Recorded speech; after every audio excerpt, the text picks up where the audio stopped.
کام بنتا ہے آخرت کے عقیدے کے یقین سے. اس لیے دیکھیے اس صورت کے اندر بے حد تاکید کے ساتھ کئی بار لفظ کلا کا استعمال کر کے اور کئی بار لفظ علم کہ تم واقعی جان، کلا سوف تعلمون ثم کلا سوف تعلمون، بے شک تم ان قریب جان جاؤ گے اور پھر یقیناً ان قریب تم جان کر رہو گے. کلا سوف تعلمون ثم کلا سوف تعلمون، یقیناً بے شک تم جان جاؤ گے، ان قریب تم بے شک جان کر رہو گے.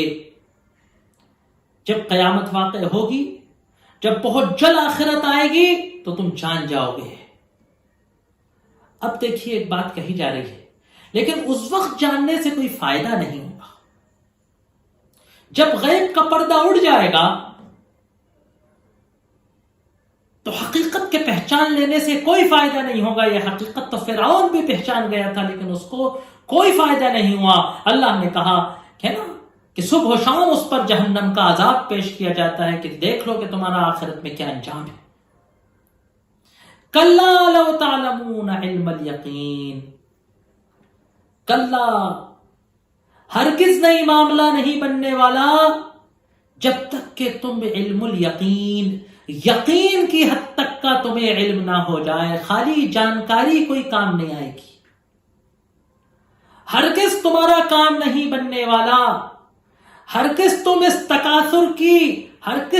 تکاثر کی برائیوں سے نہیں بچنے والے، ہرگز تم اس دنیا داری کی ہوڑ سے نہیں اپنے آپ کو بچا پاؤ گے جب تک کہ تمہیں علم یقین نہ حاصل ہو جائے. لَتَرَوُنَّ الْجَحِيمَ، اس کے دو مطلب ہو سکتے ہیں. ایسا علم یقین، اس بات کا علم یقین کہ لَتَرَوُنَّ الْجَحِيمَ کہ تم جہنم کو دیکھ کر رہو گے. دوسرا اس کا مفہوم جو بادر ذہن کے اندر آ رہا ہے، علم الیقین، لَتَرَوُنَّ الْيَقین، بے شک اگر تمہیں علم یقین ہو جائے تو لَتَرَوُنَّ الْجَحِيمَ، تم اپنی نگاہوں سے تصور کے اندر جہنم کو دیکھ لو. قرآن و حدیث کے اندر جہنم کی تفصیلات کو، جہنم کی باتوں کو ایسا بیان کیا گیا ہے کہ اگر تمہیں علم یقین ہو جائے، اگر تم واقعی یقین کرنے کی نگاہ سے دیکھو، اگر تم جانو تو تم جہنم کو دیکھنے لگو گے. ثم لترونها عین الیقین، اور تم دیکھو یا نہ دیکھو، تمہاری ذہنی پرواز وہاں تک پہنچے نہ پہنچے، لترونها عین الیقین، تم اس کو عین الیقین، عین یقین سے دیکھ کر رہو گے. تم اس کو دیکھ کر رہو گے، یعنی ایک دن وہ آئے گا کہ تم مانو یا نہ مانو لیکن تم قیامت کو، جہنم کو دیکھ لو گے. ثم لتسألن یومئذ عن النعیم، پھر اس روز تم سے نعیم کے تعلق سے پوچھا جائے گا. تم سے پوچھا جائے گا کہ دنیا میں جو تمہیں نعمتیں دی گئی تھی اس کا تم سے سوال ہوگا. ایک بات یہاں یہ پتہ چلی کہ قیامت کے دن دو چیزیں ہوں گی، ایک تو اپنی کارکردگی کا حساب دینا ہوگا، اور ایک اللہ تبارک و تعالی ہر انسان کو اس کے حساب سے کہ جیسی نعمتیں اللہ تبارک و تعالی نے اسے دی ہیں اس سے نعیم کے بارے میں سوال پوچھا جائے گا کہ وہ نعیم جو نعمتیں اللہ نے دی تھی اس کا اس نے کیا کیا، اس کا شکر ادا کیا کہ نہیں کیا، اس کا حق ادا کیا کہ نہیں کیا. وقت پورا ہو گیا ہے. انشاءاللہ اگلے نشست کے اندر اللہ تبارک و تعالی نے توفیق دی تو اگلی صورت کو شروع کرنے سے پہلے تھوڑی سی اس نعیم کے تعلق سے جو گفتگو آئی ہے اور جو ایک دو روایتیں یہاں آئی ہیں اس کو انشاءاللہ بیان کرنے کی کوشش کی جائے گی. وآخر دعوانا ان الحمدللہ رب العالمین.